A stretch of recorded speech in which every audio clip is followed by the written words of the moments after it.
Ya, sejak awal kepemimpinannya atau sejak periode pertama Presiden Joko Widodo menjabat sebagai Presiden Republik Indonesia, pembangunan infrastruktur memang sudah menjadi fokus utama kinerja. Presiden yang juga merupakan mantan dari Gubernur DKI Jakarta tersebut. Dan tak ayal sejumlah proyek mangkrak di era presiden-presiden sebelumnya pun turut menjadi perhatiannya untuk diselesaikan. Mengingat ada pula berbagai dampak positif apabila proyek dilanjutkan dan dapat dirasakan manfaatnya oleh bersama.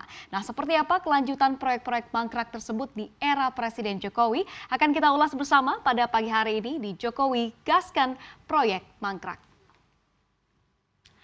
Ya, memang beberapa waktu lalu hangat kabar beredar bahwa Presiden Jokowi mulai berfokus pada kelanjutan mega proyek Wisma Atlet Hambalang, yang mana proyek ini dapat dikatakan mangkrak sejak era Presiden Susilo Bambang Yudhoyono atau SBY, yang kita ketahui proyek ini bernilai fantastis mencapai 2,4 triliun rupiah.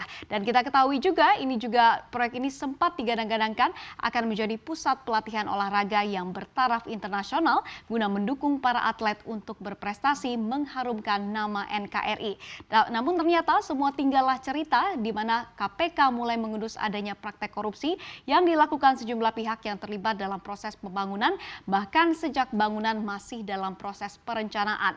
Nama pun terlibat seperti ex-Menpora Adi Malarangeng, lalu kemudian ex-direktur Adikarya Teguh Bagus Muhammad Noor, hingga ex-ketua umum Partai Demokrat Anas Urbaningrum. Dan atas ulah beliau-beliau inilah dari hasil pengamatan yang dilakukan oleh BPK, uang negara menjadi raib. Dan nominalnya ini pun tidak tanggung-tanggung mencapai 706 miliar rupiah yang diselewengkan dalam skandal mega proyek Hambalang ini. Dan BPK juga mempublikasikan bahwa terdapat dana sebesar 514 miliar rupiah di sini hasil dari penggelembungan dana proyek yang dilakukan guna mempertebal kantong pribadi para tersangka yang terlibat. Dan ya sudahlah, mau tidak mau begitu ya, para tersangka ini juga telah dihukum dan semoga hukumannya juga membuat jera dan tak terulang kemudian harinya.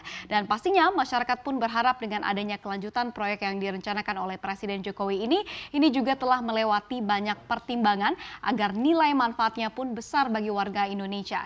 Dan masih ada lagi proyek mangkrak lainnya yang akhirnya ini kemudian hari dilanjutkan kembali oleh Presiden Joko Widodo di masa kepemimpinannya. Nah, apa saja kita lihat di slide berikutnya.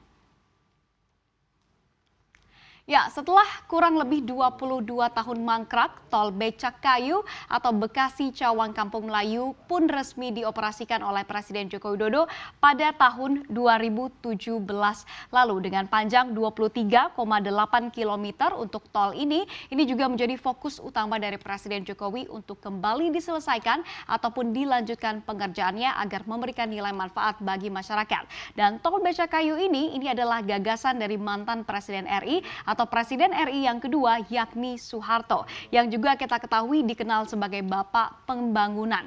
Dan berbagai fokus Presiden Jokowi yang mana juga ini mengarah pada pembangunan infrastruktur Indonesia. Nah, pertanyaannya apakah nanti juga predikat Bapak Pembangunan akan melekat di Presiden Joko Widodo. Namun terlepas dari hal tersebut, memang tol Becakayu ini perencanaan pembangunan tolnya ini bahkan sudah dimulai sejak tahun 1995 silam. Dan pembangunan tol ini pun sempat terhenti kita ketahui akibat dari krisis ekonomi pada tahun 1998 lalu, yang imbasnya kita ketahui pastinya juga dirasakan berbagai aspek perekonomian di Indonesia pada waktu itu termasuk sektor infrastruktur.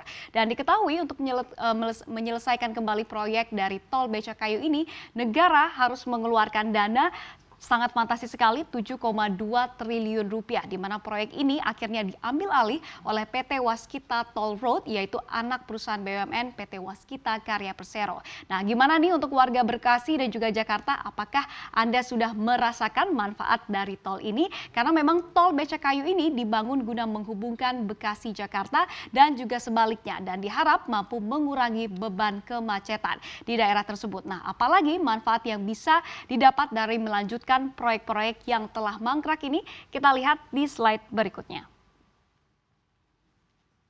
Ya, berbicara terkait dengan manfaat, dengan kembali dilanjutkannya proyek dan yang sempat mangkrak, ini tentu pemerintah juga memiliki hitung-hitungan yang mantap terhadap nilai yang diberikan pada proyek tersebut. Dan pasalnya kalau kita lihat dalam membangun proyek infrastruktur, pemerintah juga berharap proyek ini mampu memberikan multiplier effect atau efek kelanjutan dari proyek tersebut. Dan kalau kita lihat dari proyek yang dibangun, selain mampu memberikan keuntungan atau uang yang besar, diharapkan juga mampu memberikan penyerapan tenaga kerja yang baik bagi masyarakat Indonesia sendiri. Dan kita ketahui angka pengangguran yang tinggi ini juga menjadi fokus utama dari pemerintah untuk diselesaikan dengan infrastruktur yang memadai dan juga yang telah komplit atau telah selesai ini. Dan diyakini juga oleh pemerintah begitu ya bahwa akhirnya nanti proyek-proyek ini mampu memberikan daya saing investasi yang kuat bagi Indonesia ke depannya begitu.